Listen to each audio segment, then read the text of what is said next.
Hello, Leo. Welcome to the Plaid Sheep Oracle. The sun, your sun, has been moving in and out from behind the clouds this morning. We'll see if he reappears before the reading ends.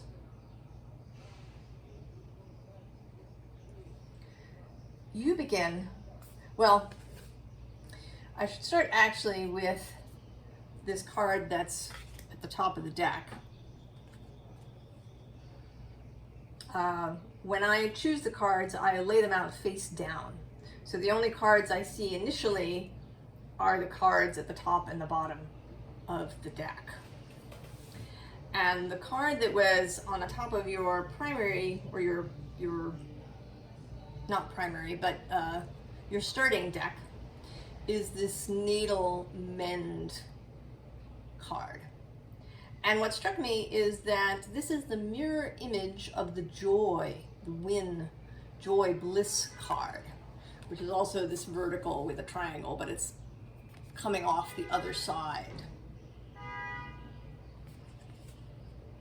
And then a little bit later, as I was sitting here getting ready to do the recording after contemplating your reading, there's a little phrase here on the card that says the eye hole of a needle. And that became eye of the beholder in my mind. So there's something here about how you see, and that shows up in your chosen card, which is this Ule, owl senses. There's also a lot of animal action happening in your spread. There's fairies, and the fairies came out because when this Liffruma deck, when I chose it, and this card that I chose was sitting upside down on the table, right, there's like a face here. If you can sort of see it, right, there's these two eyes, and there's kind of a nose between them, and that felt very fairy-like, and in fact is reminiscent of the third fairy card that's coming out for you a little bit. I mean, he's more got ears sticking off here in the side, but right, there's a little bit of similarity going on there.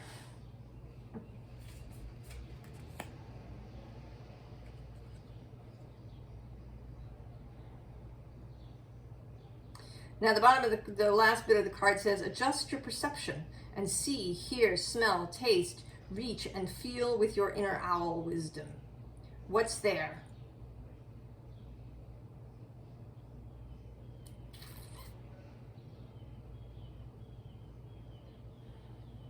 So about perception, but there's also something about expression. There are also a lot of major arcana cards coming through. I don't know, we've gone really dim. I have some extra light on here, but it feels very dim to me. It actually looks brighter on the camera than it looks to me on the table. So that's more about appearances, how something appears.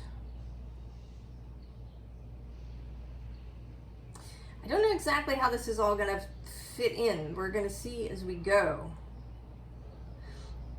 I mean, I kind of see it. I see a thing here, but I think it's going to unfold further as I go.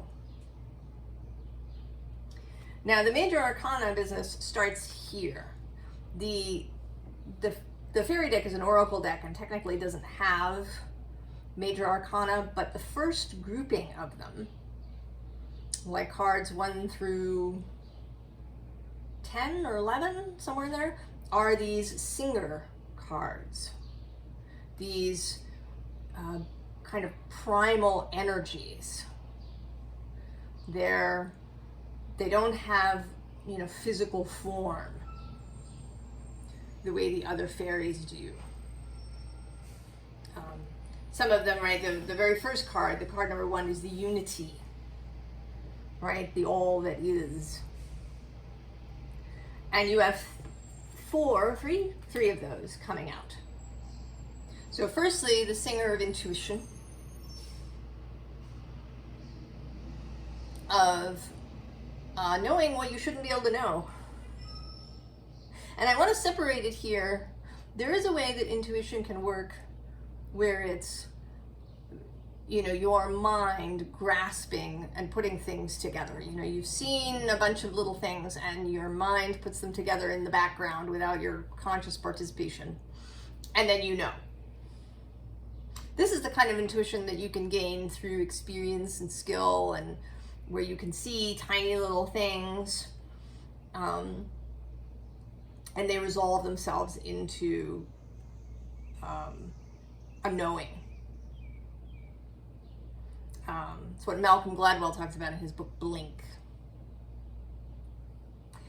But there is the other sort of intuition, the intuition that's about psychic senses, that's about your connection to the all that is.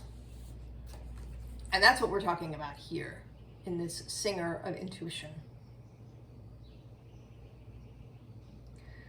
Then maybe this is going to come online for you, right, with these owl senses in a way that it never has before. And right below is this singer of initiation. That you are being initiated into something. The bottom of the deck is the Maiden, which is, you know, this ever new, ever fresh, ever light, ever childlike energy that exists. Seeing things from this perspective. You know, the way that little tiny children are still connected to the all that is, to fairies, to animals, to the clouds, to ancestral energy.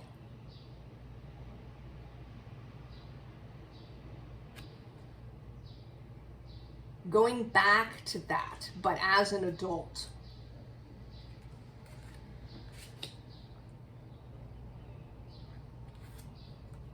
And then we have the singer of courage. And here's the sun coming out a little bit. This is like the strength card a little bit for me today. Your card. Courage, the power of the heart.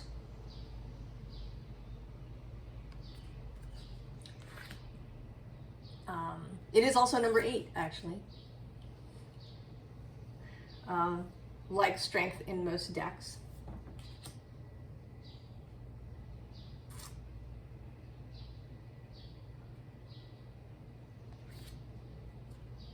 And then Indy, who's about making choices. And here it is the choice between, right, the small object, which is to continue as you've been doing, or the large object, which is to accept this initiation. And I think that courage is going to be required for what comes next if you do choose to go ahead.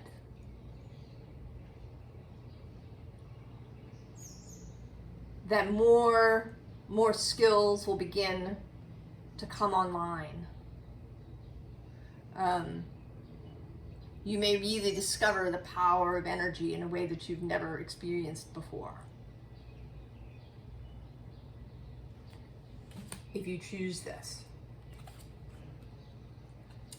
And then we have Arval Parrot, who is about the self-expression. Right here with his lit up throat chakra. So it is both perception, how you are seeing others, seeing energy, seeing fairies, seeing the unseen. Perception in many different forms. The ability to perceive that which maybe you didn't previously in the way of perhaps fairies, energies, messages, but also the way that you perceive things, how you look at things, right? The eye of the beholder. And then how you choose to express that. Gemini's reading yesterday was all about a focused stream of thought, the ability to really focus your thinking so that you can create what you want, rather than having your mind really scattered, so that you kind of get scattered. You get uneven results. And this feels a little bit like maybe it's sort of a continuation of that. The readings do sometimes do that, flow one into another.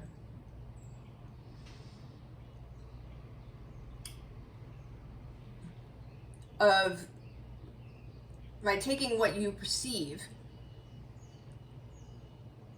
and then taking your perception of something, how you evaluate it, what conclusions you draw from it, and then how you express that to other people. I don't know, maybe it was Pisces. I don't remember now. Who had a reading about kind of coming out of the broom closet, of revealing themselves to be, you know, this oracular, mystical person.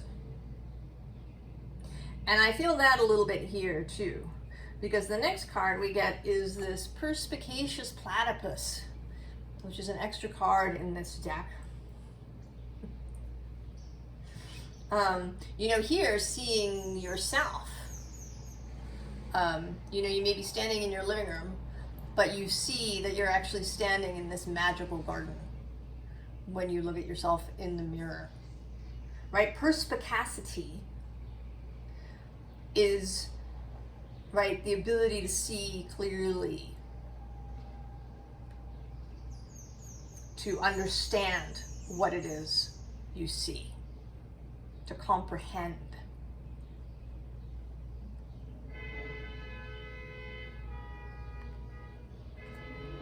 Now below him is this very dynamic, actually, King of Fungi, King of Pentacles. And I feel like he is accepting, right? He's accepting the challenge.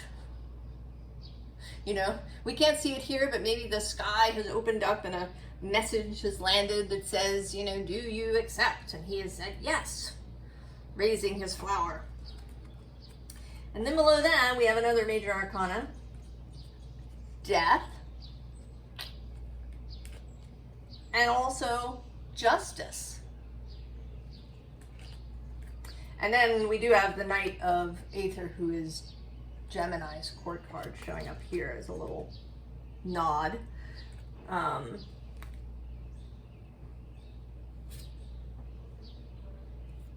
the bottom, Four of Pentacles, choosing. Right, this Four of Pentacles is a little bit different. It's a little more dynamic in the decision-making process. You know, it's not that there's just one cup being offered, there's a bunch and you get to choose.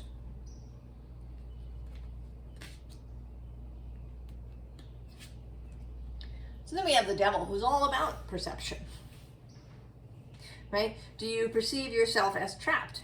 And in fact, these two aren't even in chains. Right? The chains are kind of lying down here, empty.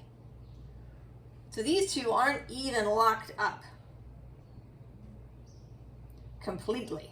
I mean, they have chains here around their necks, but that's, right, like, that's about thought. Their bodies are free, and it's the mind that's in question, right? And she's even got her finger up next to her head. Right, how do I, you know, couldn't I just take this thing right up off over my head? It's pretty big. Let's just walk away from this scene altogether. And it doesn't matter what this other person is doing. Right? What other people around you are doing is not the question. The question is, what are you going to do? Are you going to take this chain off and walk away?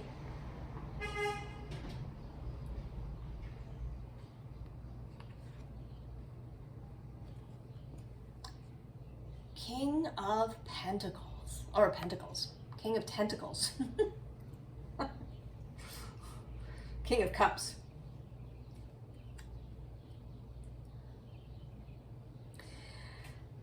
And here, this also seems like a challenge. But that rather than, right, the King of Fungi, the King of Pentacles, is accepting the challenge. Whereas this king looks like he's giving it.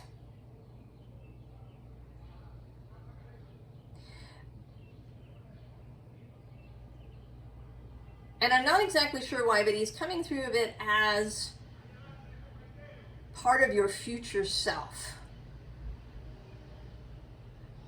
That he, right, he accepted the challenge. You know, and now I'm also seeing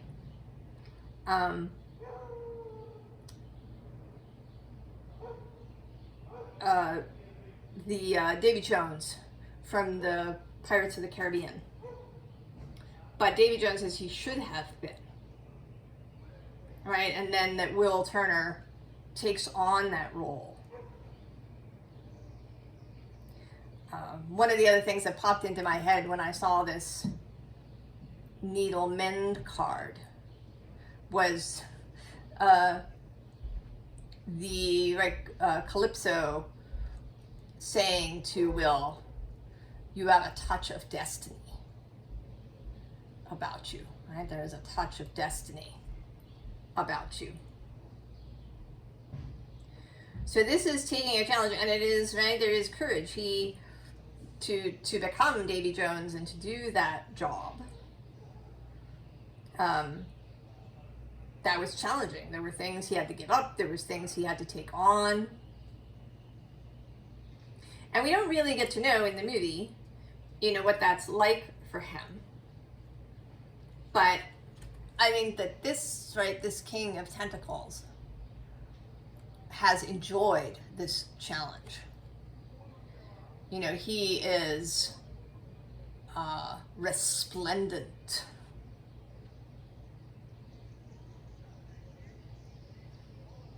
On his throne.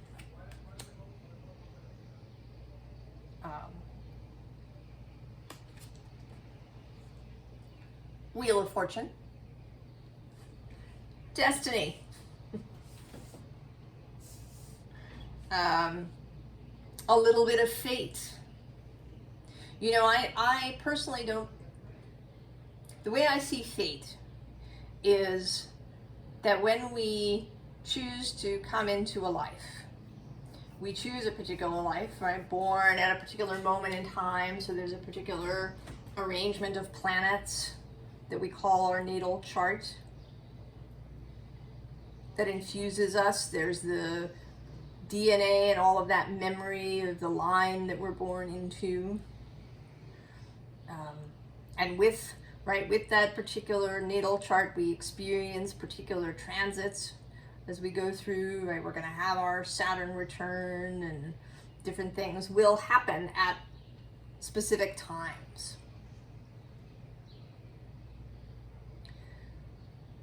And I also think that we make plans with others. Often people talk about that as soul family. That you come and you intend to have particular interactions with one another. So there is that. But I think that there is an awful lot of play in that, in how things unfold, in what we choose to do. And then we can even change our minds. People talk about soul contracts, but I don't think it's like that where you like signed your name with some cosmic ink that is set forever. I don't think, right? That's a very human, deterministic, material, things have boundaries and solid form kind of idea. Whereas, you know, the all it is the all it is. I think we simply cannot have full understanding while we're here in our human bodies just because we are human. We have these containers, this, you know, limit to our physical self.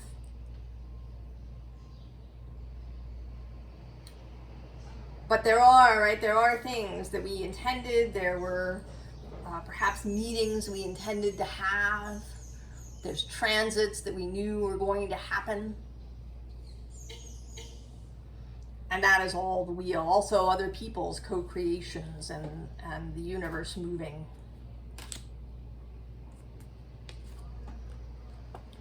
Then there's the Hermit, which today feels like acceptance.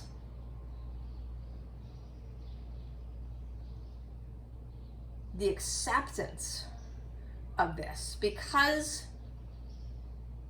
in some sense it is true, if when you make a choice, you choose something and you don't choose something else. And that doesn't mean that you can never have that other thing, but for this moment, you are choosing this thing. And that you are accepting the challenges that go with that, right? There's this ship out here being tossed about in the storm.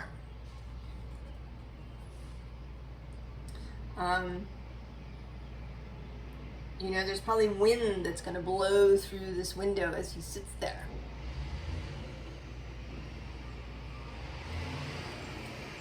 So there is an acceptance that is coming here that I think would, right, gives a lot of peace to not be forever perseverating about the choice that you didn't make.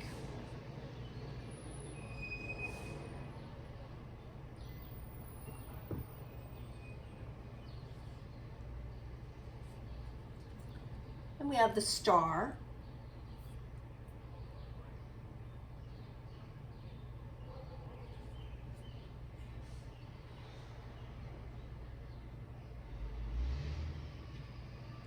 There's something here about this, right, this pattern at the bottom of the star, and of seeing,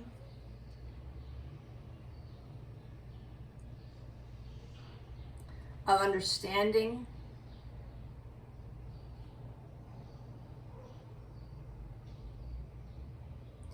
as if you could, like you could put your palm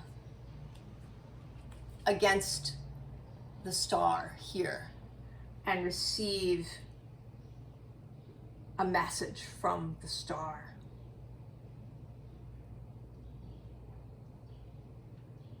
That there's a greater sense of connection with other beings that you will also have.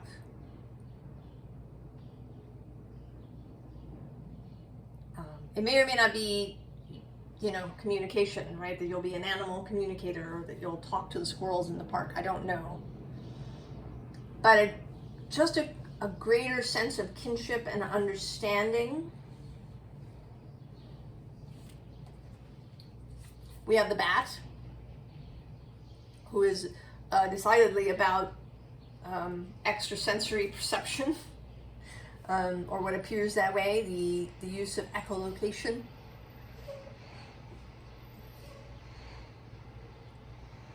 Right, so sophisticated, so nuanced, that they can fly in big groups and not crash into one another, or, you know, crash into trees and things that they pass, even though they may be flying at high speed. Now below that we have another card that's sort of major arcana-ish, which is this cosmic egg card.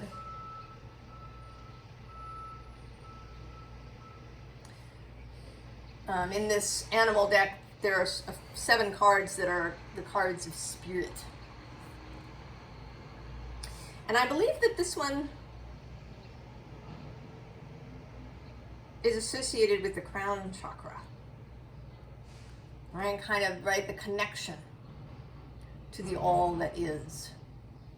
And this is an older image. This image of the snake around the egg. It's an esoteric image.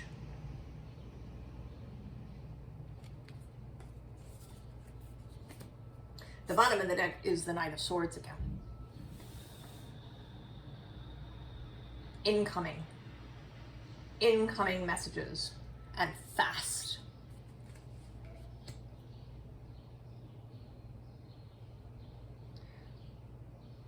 And when this begins to come in for you, it's going to feel like 10 of Wands, like this is opening up. I think you're going to have the sensation, even if you've been doing this sort of work, even if you've been, sort of opening your psychic senses, you've been, maybe doing divination, even if you have been doing this, you're going to feel like you just walked out into sunlight. It's going to seem like, even up until this point, you've been walking through a forest that's, not even a forest, right? It's just this thicket of branches and brambles that you've been moving through, unable to see properly. And then, boom, you're going to step out and be, I think, momentarily blinded, momentarily stunned, momentarily amazed. Like this deer this deer is having a realization. Finally understanding, I had no idea. It's like walking around with, like a horse wearing blinders this whole time, and I had no idea.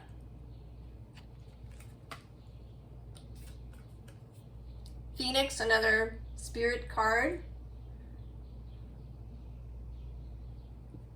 And this one, I think, belongs to the sacral chakra, maybe? Right? Transformation. Coming into being. And actually, I want to say that rather than like the Phoenix with the burning up, I want to say that this Phoenix came out of an egg. It was in an egg. You were in this thicket, in this egg, in this container. And you had no idea. But now you step out.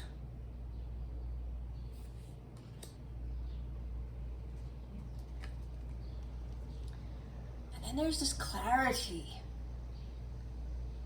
with this frog. And a kind of peace. The frog in this gentle rain shower. Feeling at peace, and also with the frog, the ability to move in more than one environment. So frogs are amphibians. They can swim underwater and be on land. And you will find it much more comfortable to exist in the physical and then the mystical. That these two things will blend much more seamlessly for you as you're moving along.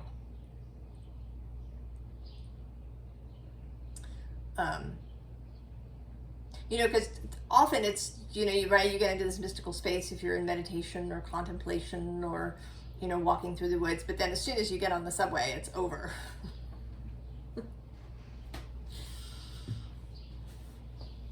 Or you get to your job. This is going to be a much more comfortable existence. where you can really exist in the mystical, even as you move around, right? Like frogs who keep, you know, they have this sort of mucus or, you know, moist skin and layer around them, so that even if they're moving around in the air, there is this sense of water.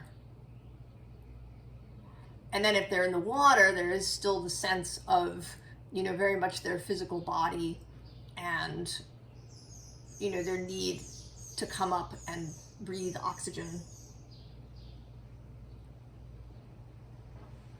So that is a more awareness thing. And the ability to switch back and forth between these two spaces.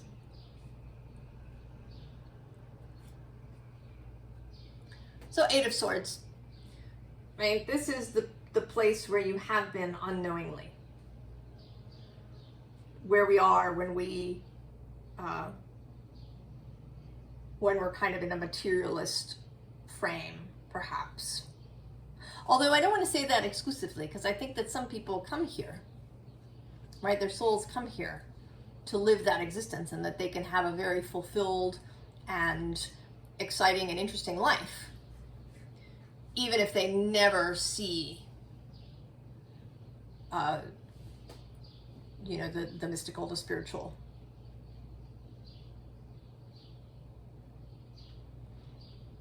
So I don't want to, right, this is not a value judgment.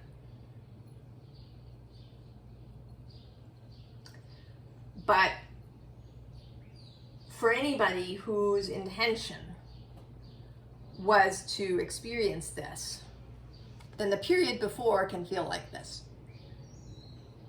But right below is the Star and Love. More major arcana.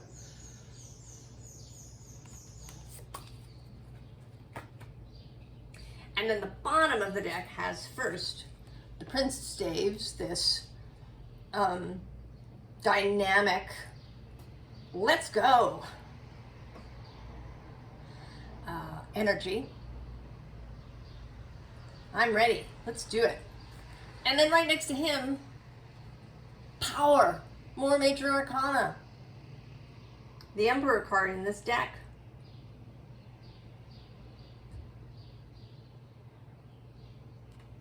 The power of this path. And that's kind of continued here with this tradition with Juno.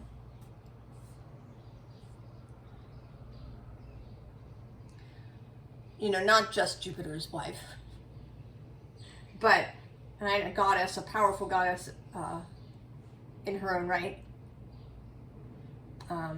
A symbol of commitment, of integrity, and of seeing, actually. Right, there's these peacocks. Peacocks are Juno and Hera, their animal. And peacocks always seem like seeing, you know, they have all these eyes on their feathers that spread out in this big fan, the ability to see. And then with this particular judgment, taking it on. You have been dubbed, you have been initiated, you have accepted the challenge, accepted the geas, the quest. It isn't really a quest, I want to say. Right? It's more of a role. Right? You've accepted the role. Accepted the mantle of this. Because once this is, you know, all of this stuff really comes online and you start revealing it to other people, then events are going to happen. I don't know what they are. They could be many things. You could get involved in something very public. You could become a teacher. You could become a diviner. You could become a therapist. You could become, it doesn't even necessarily have to be a profession, right? You could remain an accountant, but people show up for your assistance. People may show up just to be around you. You may find yourself, in the midst of magical synchronicities all the time. And that, if what you wanted, right, was to live alone in a cabin somewhere, like the hermit, it's not going to happen.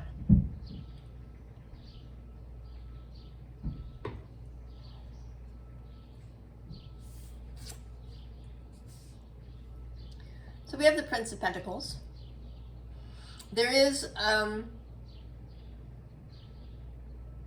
material component to this.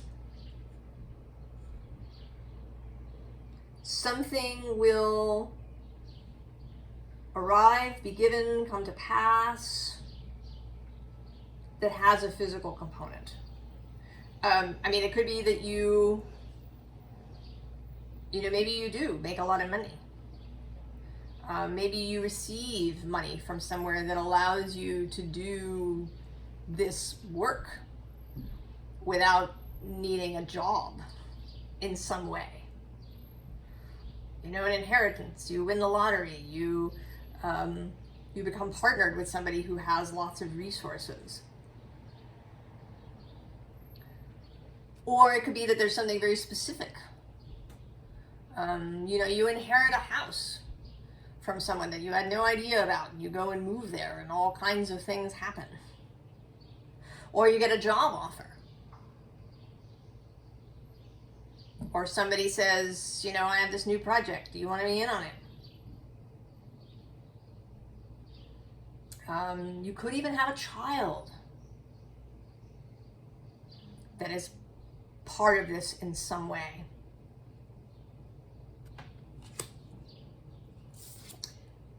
Justice, more major arcana.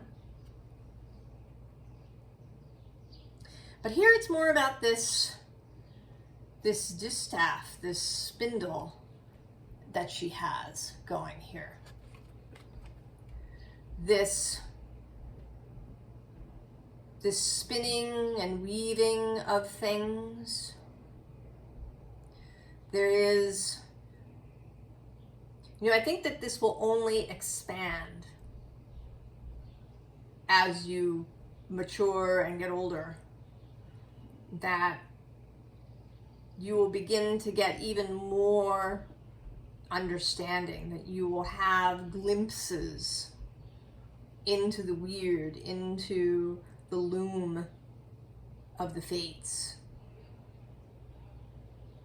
into the home of the Norns, all these traditions that have this idea of life being spun, being created, being woven, right? The weird, the web of life.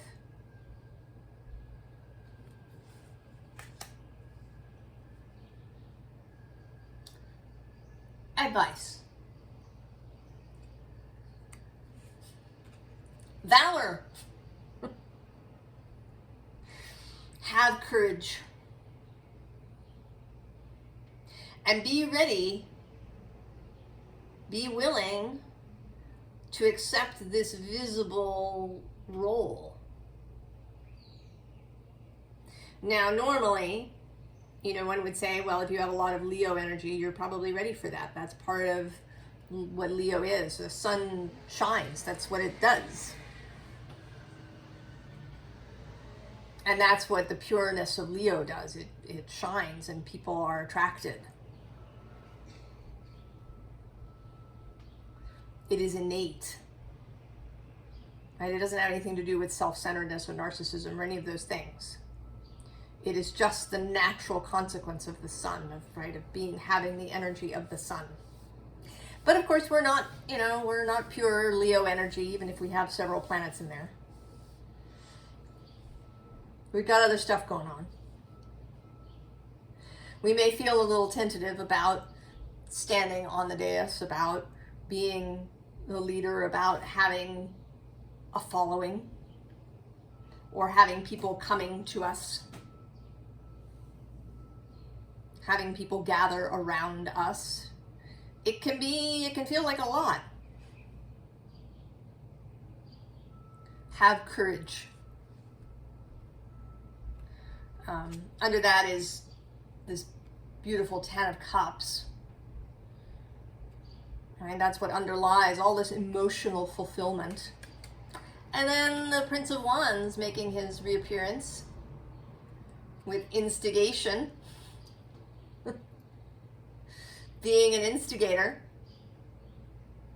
An interesting card that's facing me here, you can just see it, is this King of Wands from the Lightseer's deck, who is Leo and who is holding a torch.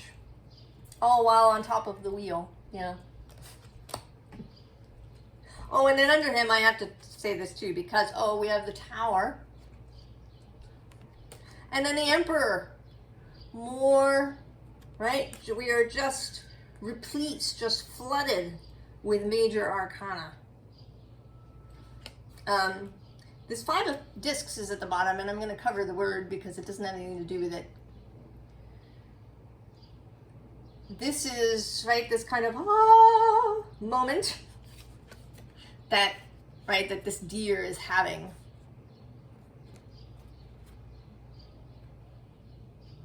Right, this seeing of something. Coming through here, in the stained glass window, as one might see in a house of worship, right, in a cathedral, where you might be in the rays of the sun passing through it, and just at a moment when you ask a question.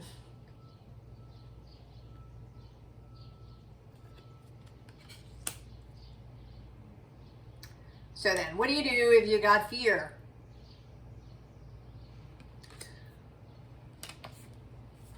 Well, you remember who you are. You're the King of Discs, the King of Pentacles. You have accepted the challenge.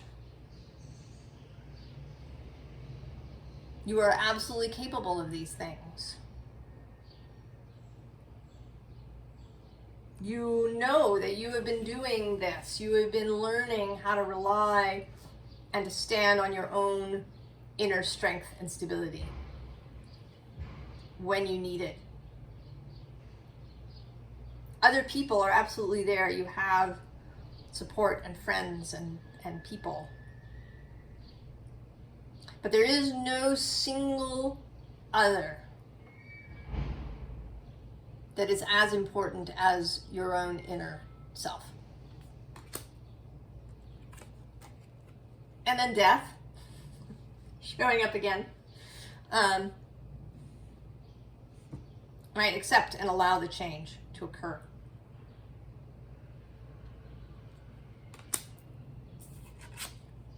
And then the Empress. Stand in this energy. When you feel, she's the lioness. Leo as Empress. And Leo does, right? The Empress is related to Leo with that fecund, creative energy. The ability to create. That is part of Leo.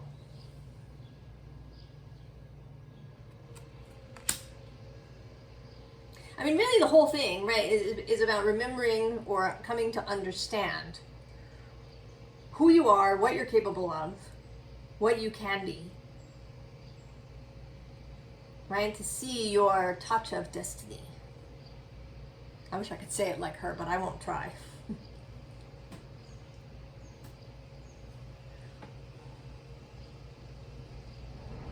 Yeah? So go forth, Leo, and be fabulous. I wish I could be there at this moment to see your face. I wish you the very, very best, Leo. And I'll see you next time. So long.